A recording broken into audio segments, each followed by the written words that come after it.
இந்த கைத்தட்டல் சத்தம் கண்டிப்பா பத்தாது. இந்த ஒரு விஷயத்துக்கு ஒரு பெரிய கைத்தட்டல் அரங்க வந்து கொடுக்கணும். 33 வருஷம் பயணத்துல பார்த்து ரசிச்ச அத்தனை பாடல இந்திய மைக்கேல் ஜாக்சன் நமக்காக வந்து லவ் யூ செல்லா தலவாடி வி லவ் யூ தலவாடி இந்த நன்றி பிரதமர் ரொம்ப நன்றி. இந்த மக்கள் வேற சொல்ல லவ் யூ செல்லா இந்த வைப் வேற மாதிரி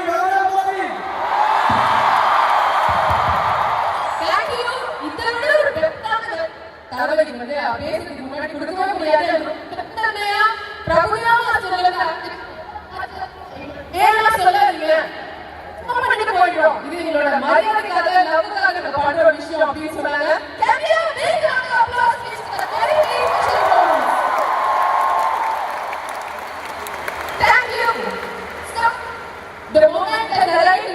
எங்களாலையும் கொடுக்க முடியாது, உங்களாலையும் கொடுக்க முடியாது. எங்களுக்கு தெரியும்.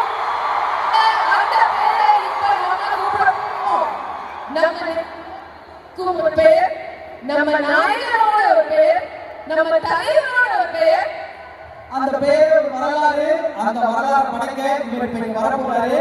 ஒரு மிகப்பெரிய கைத்தட்டலோட நம்ம நெஞ்சில் குடியிருக்கும் இதே தளபதி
என் நெஞ்சில் குடியிருக்கும்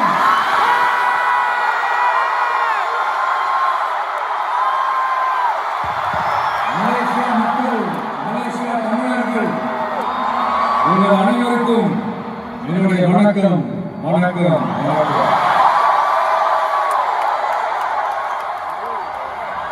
எல்லாரும் எப்படி இருக்கீங்க?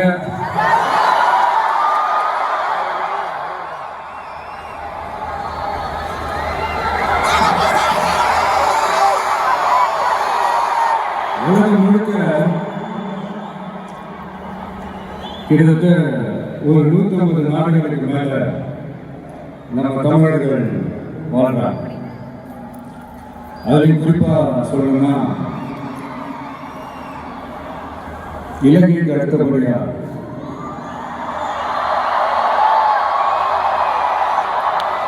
அதிகமான தமிழர்கள் வாழ்ற ஊர்னா நம்ம மலேசியான்னு சொல்லலாம்.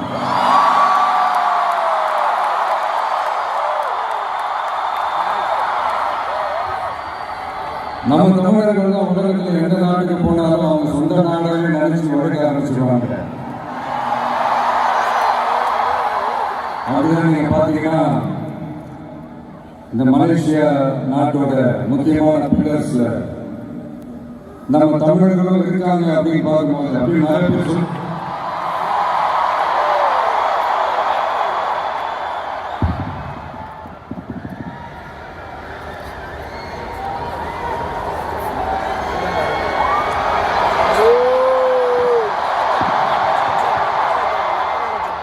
அப்படின்னு நிறைய பேர் சொல்லி கேள்விப்படும்போது உண்மையில ரொம்ப சந்தோஷமா இருக்காங்க. இங்க இருக்கிற முருகன் கோயிலுக்கு மலையக்காரங்க காவல் எடுத்துட்டு போறாங்க.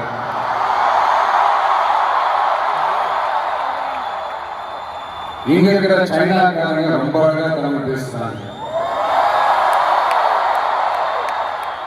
அப்படி நம்மளுடைய தமிழ, நம்ம மொழிய, நம்ம கலாச்சாரத்தை, நம்ம பண்பாட்டை இன்னும் உயிரோடு வச்சிருக்கிற நம்ம மலேசியா தமிழர்களுக்கு இந்த நேரத்தில் என்னுடைய நன்றியை தெரிவிச்சு,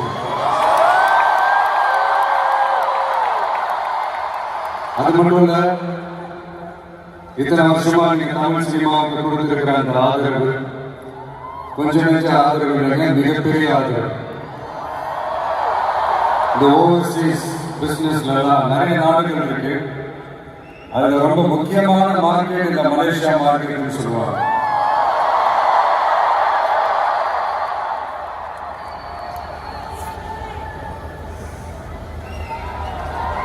அது மட்டும் இல்ல, இங்க நிறைய ஷூட்லாம் வந்திருக்கோம். சில படங்களுடைய பேரை கேட்டாலே மலேசியா தான் ஞாபகம். அப்படி நம்ம நண்பர் அஜித் நடிச்ச பில்லான்னு சொல்றாங்க.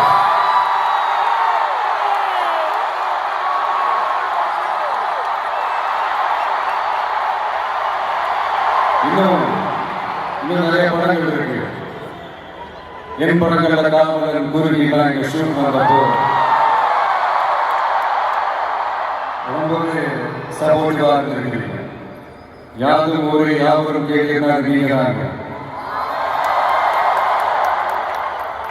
அப்படிப்பட்ட இந்த மலேசியாவில் இந்த ஜனநாயக படத்தினுடைய சொல்லாமா வேணாமான்னு தெரியல, என்னோட கடைசி படமான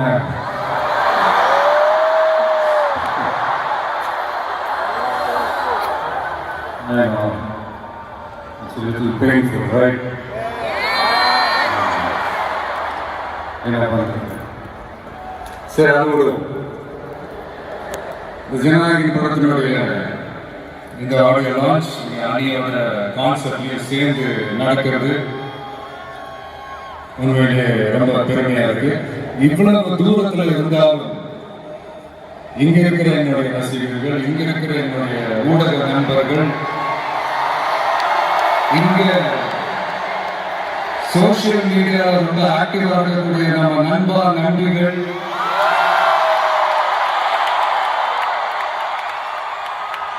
பிளஸ் இந்த மலேசியா கவர்மெண்ட்டுக்கும் இந்த நேரத்தில் என்னுடைய நன்றியை தெரிவிச்சு.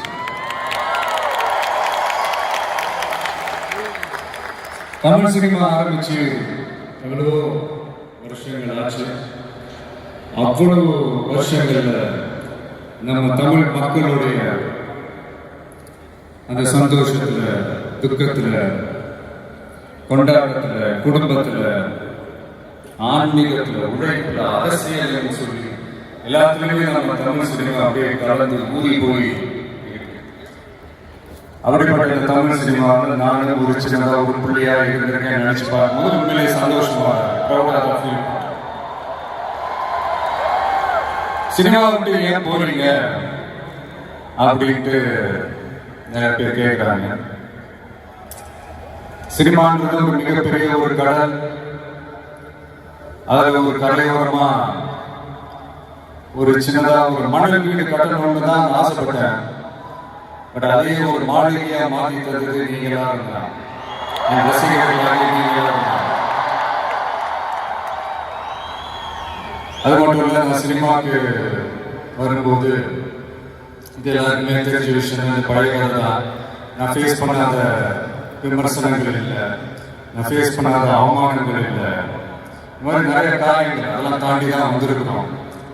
அந்த மாதிரி நேரத்துலலாம் டே ஒன்ல இருந்து என் கூடவே நின்னது என்னோட ரசிகர்கள்.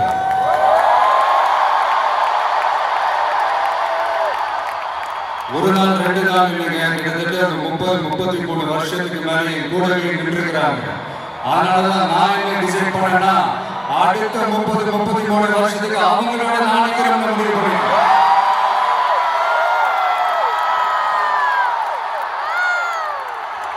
எனக்கு ஒண்ணுனா அவங்க தியேட்டர்ல நிக்கிறாங்க, நாளைக்கு அவங்களுக்கும் ஒண்ணுனா அவங்க வீட்டுல போய் நிக்கணும்னு நான் முடிவு பண்ணிட்டேன்.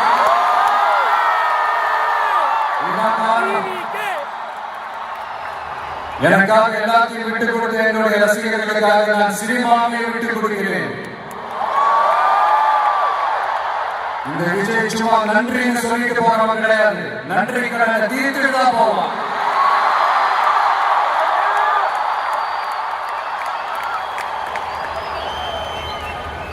ஒரு குட்டி கதை சொல்றேன்.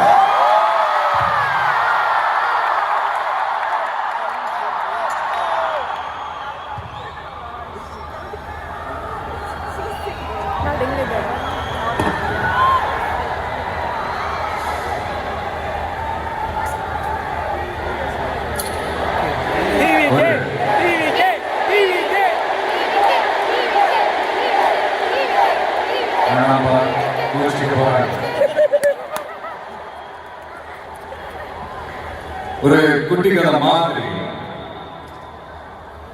ஒரு ஆட்டோக்காரர் ஒரு கர்ப்பிணி பெண்ணை ஆட்டோவில் ஏற்றிட்டு ஹாஸ்பிட்டலுக்கு போகிறார். பெரிய மழை பெய்ஞ்சிட்டு இருக்கு. அப்போ அவர்கிட்ட இருந்த அந்த கொடையை அந்த கர்ப்பிணி பெண்ணுக்கு கொடுத்துட்டு இதை எடுத்துக்கிட்டு போமா அப்படின்னு சொல்றாங்க. அப்போ அந்த பொண்ணு சொல்றாங்க, ஆனா எப்படி நான் உங்ககிட்ட நான் திருப்பி கொடுக்கறது? அதுக்கு அந்த ஆட்டோக்காரர் சொல்றாரு, வேற யாருக்காவது தேவைப்படுறவங்களுக்கு கொடுத்துருமா அப்படின்னு சொல்லிட்டு அவர் போயிடுறாரு. அந்த கர்ப்பிணி பெண் அந்த கொடையை எடுத்துக்கிட்டு ஹாஸ்பிட்டல் வாசலுக்குள்ள போகும்போது அந்த வாசல்ல ஒரு பெரியவர் மழைக்கு பயந்துக்கிட்டு அப்படியே கை கட்டிட்டு நின்றுட்டு இருக்கிறார். அந்த கர்ப்பிணி பெண் அந்த கொடையை பெரியவர்கிட்ட கொடுத்து, ஐயா இதை எடுத்துட்டு போங்கய்யா அப்படின்னு சொல்றாங்க. அதுக்கு அந்த பெரியவர் இதே மாதிரி கேட்கிறாரு, அம்மா நீங்க யாருன்னு எனக்கு தெரியாது, எப்படிமா இந்த கொடையை நான் திருப்பி உங்ககிட்ட கொடுக்கறது? அதுக்கு அந்த பொண்ணு சிரிச்சுக்கிட்டே சொல்றாங்க, வேற யாருக்காவது தேவைப்படுறவங்களுக்கு கொடுத்துருக்கீங்களா அப்படின்னு சொல்லிட்டு போயிடுறாங்க. உடனே அந்த பெரியவர் கொடையை எடுத்துக்கிட்டு பஸ் ஸ்டாப் வர்றாரு. பஸ்ல வந்து ஏறி போகும்போது அங்க பாக்குறாங்க ஒரு பூக்காரம்மா பூவை வச்சுக்கிட்டு ஒரு அட்டையை மழைக்காக பிடிச்சிக்கிட்டு உட்கார்ந்துட்டு இருக்காங்க. பெரியவர் போய் அந்த கொடையை அந்த பூக்காரம்மா கிட்ட கொடுத்துட்டு அவர் பஸ் ஏறி போயிடுறாரு. பூக்காரம்மா அந்த கொடையை எடுத்துக்கிட்டு வீட்டுக்கிட்ட வரும்போது அங்க ஒரு ஸ்கூல் படிக்கிற பொண்ணு பேக் எல்லாம் மாட்டிக்கிட்டு மழையில ஓடி வர்றாங்க. அவங்க போய் அந்த ஸ்கூல் பொண்ணு கிட்ட கொடையை கொடுத்துட்டு மழையில நனையாதமா இதை எடுத்துக்கிட்டு போங்க அப்படின்னு சொல்றாங்க. அந்த பொண்ணு தேங்க்ஸ் அப்படின்னு சொல்லிட்டு வீட்டுக்கிட்ட வரும்போது அந்த பொண்ணோட அப்பா பதட்டத்தோட வாசல்ல நின்றுட்டு இருக்கிறாரு. பொண்ணு மழையில நனைஞ்சிட்டு வரணுமே அப்படின்ட்டு.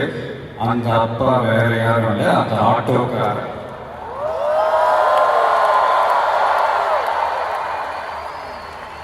அந்த குடை அவர் கொடுத்த குடை. So the moral of the story is,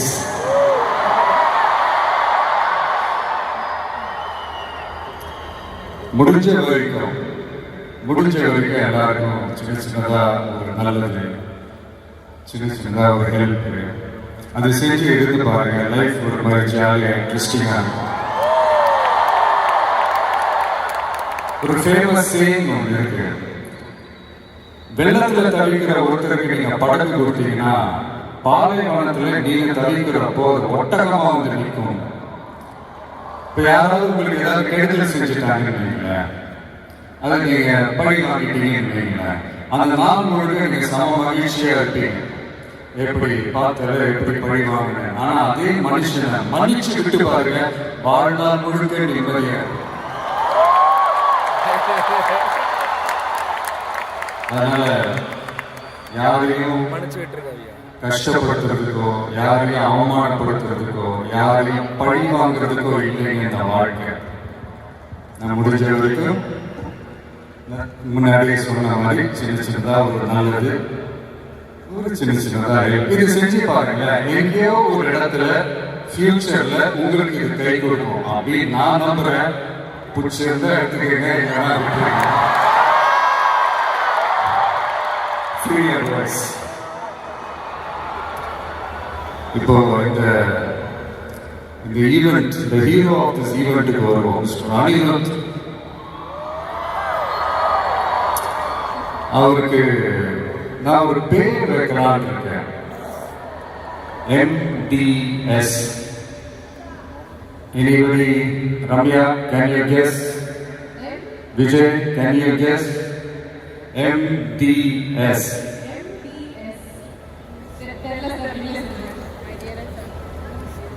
Musical Departmental Store. அதாவது அந்த ஸ்டோரை தொடர்ந்து நீங்க உள்ள போயிட்டீங்கன்னா அன்லிமிட்டடா என்ன வேணுமோ எவ்வளவு வேணுமோ எல்லாத்தையும் எடுத்துக்கிட்டு ஹாப்பியா வரலாம். அது சாங்ஸா இருக்கட்டும், பிஜிஎம்மா இருக்கட்டும், இல்ல பேக்ரவுண்ட் ஸ்டோர்ல அந்த பிட் சாங்ஸா இருக்கட்டும், எஃபெக்ட்ஸா இருக்கட்டும், இந்த மாதிரி என்ன டிசப்பாயிண்ட் பண்ணதே இல்லை. அது என்னுடைய படம் ஆல்பமா இருக்கட்டும், இல்ல மற்றவங்க படம் ஆல்பமா இருக்கட்டும், படிப்படியா போய்கிட்டே இருக்கிறாரு. ஸோ ஹாப்பி ஃபார் யூ அனி. அண்ட் என்னுடைய டைரக்டர் H. வினோத் ஒரு சமூக பொறுப்புள்ள ஒரு இயக்குனர் சொல்லலாம். ஒரு கமர்ஷியல் படமாக இருந்தால் அதுல ஒரு சமூக பொறுப்புள்ள விஷயங்களை சொல்லணும், சில நல்ல ஐடியாலஜிக்கல் விஷயங்களை சொல்லணும்ன்றதுல ரொம்ப கவனமா இருப்பாங்க. ஆல்ரெடி ரெண்டு வாட்டி படம் பண்றதா இருந்தது. அதெல்லாம் மிஸ் ஆகி ஜனநாயகம் படத்துல 2 பேரும் சேர்ந்து ஒர்க் பண்ணது ரொம்ப சந்தோஷம். அண்ட் என்னுடைய வில்லன் பாபி டியோல், அவருடைய ஸ்கிரீன் பிரசன்ஸே நெக்ஸ்ட் லெவல் தான். ஆக்சுவலா அவருடைய 2 முக்கியமான 2 படங்கள் தான் அதுல இருந்து இன்ஸ்பயர் ஆகி பண்ணதான். பிரியமுடன், வில் எல்லாமே. சார், முக்கியமான படங்கள்னா அது என்ன படம் உங்களுக்கு தோண மாட்டேங்குது? அது இருக்குமா? அதான் நான் ஷூட் ஸ்பாட்ல அவர்கிட்ட சொல்லும் போது இதே தான் நான் சொன்னேன். சார், உங்களுக்கே தெரியாம உங்க 2 படத்தை நாங்கள் சுட்டுட்டோம் சார். அவர் அப்படியே விச் மூவி அப்படின்னாரு. ஐயோ, நம்மளே வாங்கிட்டு மாட்டிக்கிட்டோம். அந்த மாதிரி நிறைய இன்ஸ்பயர் ஆகிடும் அவருடைய படங்களை பார்த்து. அதுதான் சொல்ல வந்தேன். அண்ட் மமிதா ரொம்ப ஷார்ட் அண்ட் ஸ்வீட்டா சொல்லணும்னா, இன்னைக்கு இளைஞர்களுடைய டூட் மட்டும் இல்லை, இந்த படத்துக்கு அப்புறம் குடும்பங்களை கொண்டாடும் டாட்டரா கூட மாறிடுவாங்க அப்படின்னு தான் நான் நினைக்கிறேன். என்னுடைய நல்ல ஒரு ஃப்ரெண்ட் அவங்க. அண்ட் பூஜா, தமிழ் சினிமாவின் மோனிகா பெலுஜி, அவங்களுடைய நடிப்பா இருக்கட்டும், டான்ஸா இருக்கட்டும், ஸ்கிரீன் பிரசன்ஸா இருக்கட்டும், எல்லாமே next level. And Prakash Raj, Chitra, ஹீரோவுக்கும் ஹீரோயினுக்கு தான் நல்ல கெமிஸ்ட்ரி ஒர்க் அவுட் ஆகும்னு சொல்லுவாங்க. எனக்கு ஆக்சுவலா எனக்கும் பிரகாஷ்க்கும் நல்ல கெமிஸ்ட்ரி ஒர்க் அவுட் ஆகும். இந்த ஹீரோ வில்லன் அந்த காம்போ நான் சொல்றது கில்லி டேஸ்ல சொல்றேன். கில்லியா இருக்கட்டும், போக்கிரியா இருக்கட்டும், சிவகாசியா இருக்கட்டும், இல்லை இப்போ ஜனநாயகம் வரைக்கும் அந்த ப்ராசஸ்ல நான் ரொம்பவே என்ஜாய் பண்ணேன். தேங்க்யூ பிரகாஷ். முக்கியமாக என்னுடைய ப்ரொடியூசர் கேவிஎன் சார், அவங்க ஆக்சுவலாக இந்த படம் 2023லயே அந்த பேச்சுவார்த்தையெல்லாம் ஸ்டார்ட் ஆயிடுச்சு. இந்த மாதிரி படம் பண்ண போகிறோம்ட்டு. அதே நேரத்தில் நான் வந்து என்னோட பொலிட்டிக்கல் சைடும் அது அந்த அனௌன்ஸ்மெண்ட்லாம் வந்துருச்சு. அப்போ நான் அவர்கிட்ட நான் கேட்ட ஒரே ஒரு விஷயம் தான் அவர்கிட்ட நான் கேட்டேன். சார், சும்மாவே என் படத்துக்கு பிரச்சனை வரும், இதில் வேற ட்ராக் நோக்கி போகிறேன், எப்படி சார் இந்த டைம்ல நீங்கள் படம் எடுத்து பண்ணுறீங்களா, பரவாயில்லையான்னு கேட்டேன். அவர் அதெல்லாம் யோசிக்கவே இமீடியட்டாக பண்ணலாம் அப்படின்ட்டாங்க. அந்த பாசிட்டிவ் வைப் எங்கள் மேலே திருப்பி விட்டார். ஸோ இந்த நேரத்தில் அந்த படம் நீங்கள் எடுத்து பண்ணதுக்கு ரொம்ப நன்றி சார். நான் அதுலேருந்து ஸ்டார்ட் ஆகி இன்னைக்கு ஆடியோ ஃபங்க்ஷன் வரைக்கும் வந்து நின்றுருக்கிறோம். எதுலையுமே தலையிட மாட்டார். நம்மளுடைய கோ ப்ரொடியூசர்ஸ் ஜெகதீஷ், லோஹித்லாம் சொல்லுவாங்க, இவர் என்ன சார் எதுலையுமே தலையிடவே மாட்டார். என்ன நடக்குது, ஏது நடக்குது, ஷூட்டிங் நடக்குதா இல்லையா, என்ன செலவாகுது, எதுவுமே கேட்க மாட்டேங்கிறார். அது ஒரு விதத்தில் ப்ளஸ்ஸாக இருந்தாலும் இன்னொரு விதத்தில் மைனஸாகவும் இருக்குது அப்படின்ற மாதிரி விளையாட்டாக சொல்லியிருக்காங்க. ரொம்ப அவருக்கு இந்த மாஸ் ஃபிலிமோட லவர், காதல் கதைகள்லாம் அவருக்கு பெருசாக பிடிக்காது. அதனால் அப்பப்போ ஷூட்டிங்க்கு வந்தாங்கன்னா அந்த guys just mass action film okay அப்படின்ட்டு அந்த எனர்ஜி எங்கே மேலே பாஸ் பண்ணிட்டு போயிடுவார். ஸோ அந்த மாதிரி once again thank you sir. And Prabhu master, Shobi master, Kalyan master, Bhaskar, Noble, Johnny, Sridhar எல்லாருமே நீங்கள் உங்களுடைய பிஸி ஸ்கெடியூலில் இந்த ஈவெண்ட்காக சென்னையிலேருந்து இங்கே வந்து நீங்கள் ரிஹர்சல்லாம் பார்த்து இது நீங்கள் பெர்ஃபார்ம் பண்ணது ரொம்ப நல்லா இருந்தது. இந்த ஈவெண்ட்டுக்கு அது ஒரு பெரிய ப்ளஸ்ஸாக இருந்தது. So thank you all once again. And Sathyan Sooriyan அவங்களுடைய team, editor Pradeep and team, assistant director Aravind and team எல்லாருமே ஒரு மாதிரி நல்ல ஒரு சென்சிபிளான ஒரு டீமோட வேலை செஞ்ச மாதிரி எனக்கு பட்டுச்சு. ஸோ இதுதான். அண்ட் கடைசி ஒரே ஒரு விஷயம், இப்போ லைஃப்பில் நீங்கள் முன்னேறணும் அப்படின்னா நண்பர்கள் இருக்காங்களோ இல்லையோ, வலுவான எதிரிகள் இருக்கணும்.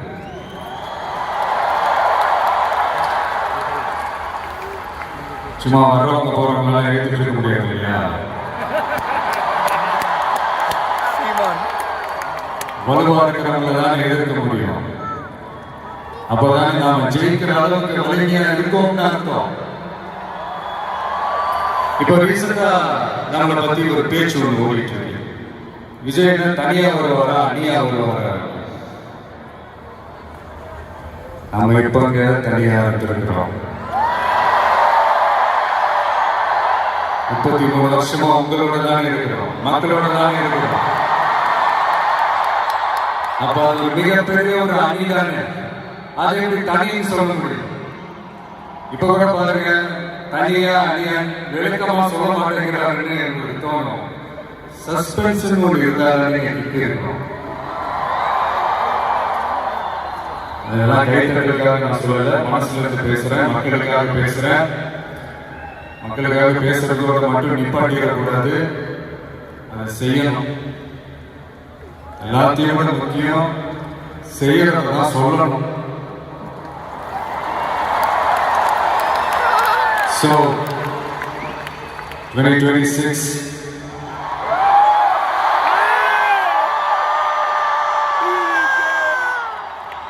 history repeats itself.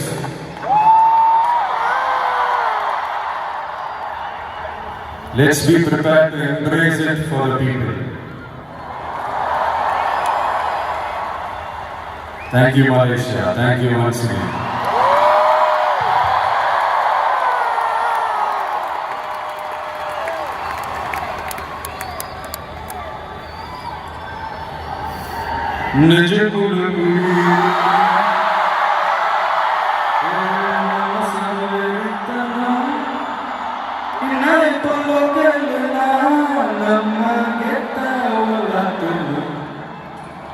ஆமா அழகா இருப்போம், கருப்பா கடையா இருப்போம், ஒன்னா உசுரா இருப்போம்.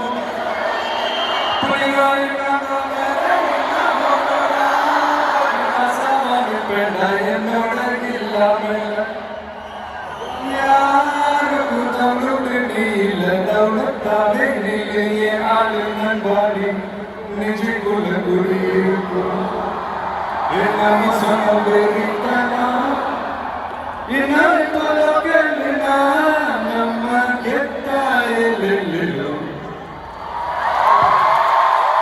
ஒரு மாதம் நாடு அதன் வேர்களில் நம்ம வேற பாரு மரம் மேலொரு கூடு அதன் தாய்மொழி சொந்தம் இந்த காடு. All together பையா பையா ஜாதி பேதம் இல்லையா. நீங்கள் ஸ்நேகம் போல் மண்ணில் எங்கும் அண்ணன் கண்டில் செய்யா. ஒருத்தன் வாரானே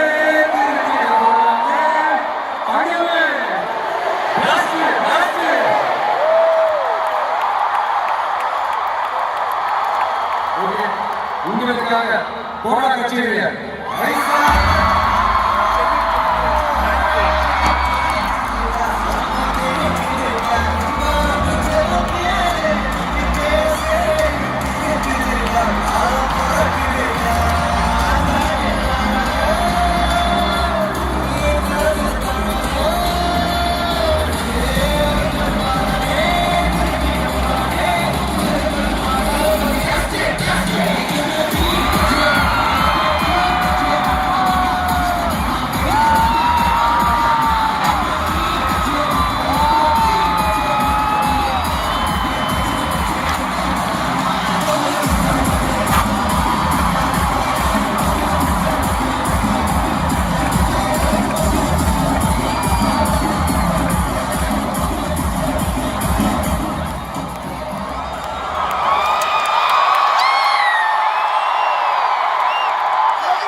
நான் சொல்லிக்கிறேன் சேர்ந்து தங்கமே தளபதி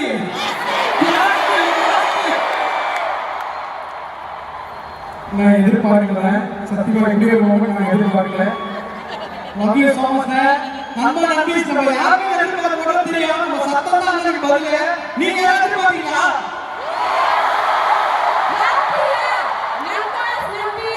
Last 25 minutes நம்ம தளபதி நமக்காக டான்ஸ் ஆடினாரு, பாடினாரு, இன்ஸ்பைரிங்கான ஒரு ஸ்பீச் கொடுத்தாரு. Are you happy? Thank you sir. Thank you sir. We wish you the very best. நீங்க எல்லாரும் இல்ல சார். என்னோட ஒரு few minutes time spend பண்ணிட்டீங்க சார்.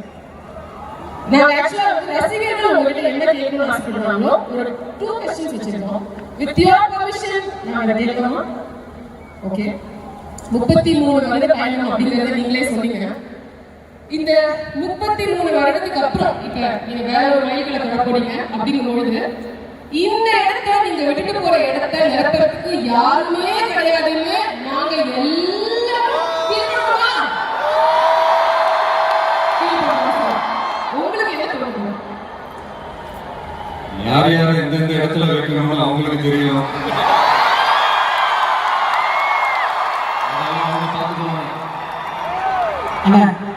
ஒரே ஒரு கேள்வியில ஃபர்ஸ்ட்லா நீங்க கொஞ்சம் கம்மியா பேசுவீங்க அப்படின்ற மாதிரி பார்த்துருக்கோம். ஆனா இப்போ பேச்சுல இருக்கிற வீரமும் ஆர்வமும் ஆளுமையும் ரொம்ப பவர்ஃபுல்லா இருக்குங்க. அந்த வெறித்தனத்துக்கு அந்த டிரான்ஸ்ஃபர்மேஷனுக்கு என்னென்ன காரணம்? தப்புதான்.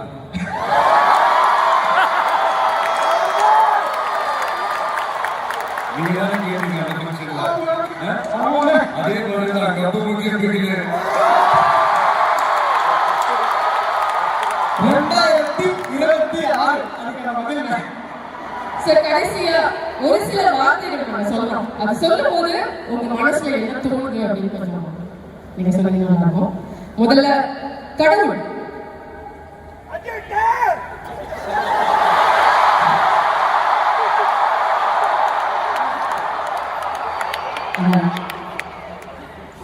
நெக்ஸ்ட் அம்மா.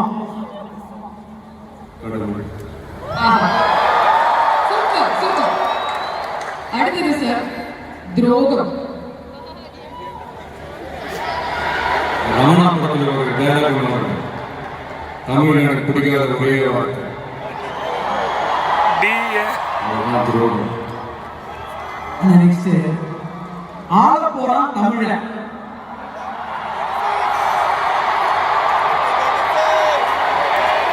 சீக்கிரமே நடத்தி காட்டுவாங்க.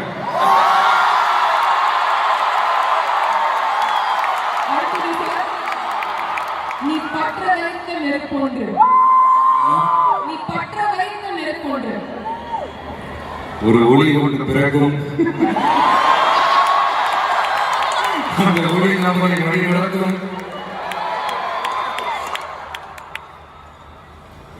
வெற்றி வெற்றி பணிவு பணிவு. சரி, அப்போ தோல்வி தொடர் முயற்சி. பிரில்லியன்ட். அவ்வளவுதான். இல்ல சார், இன்னும் நிறைய அடையணும்னா எப்போதும் கஸ்டமரியா நீங்க பண்ற ஒரு விஷயம் அது உங்களுக்கும் தெரியும். இந்த மாதிரி ஒரு பிரம்மாண்டமான ஆடியன்ஸ் இங்க இருக்கும்போது நீங்க எல்லாத்தையும் சேர்த்துக்கிட்டு அப்படியே சிரிச்சுக்கிட்டே ஆசையா ஒரு செல்ஃபி எடுப்பீங்க இல்லையா?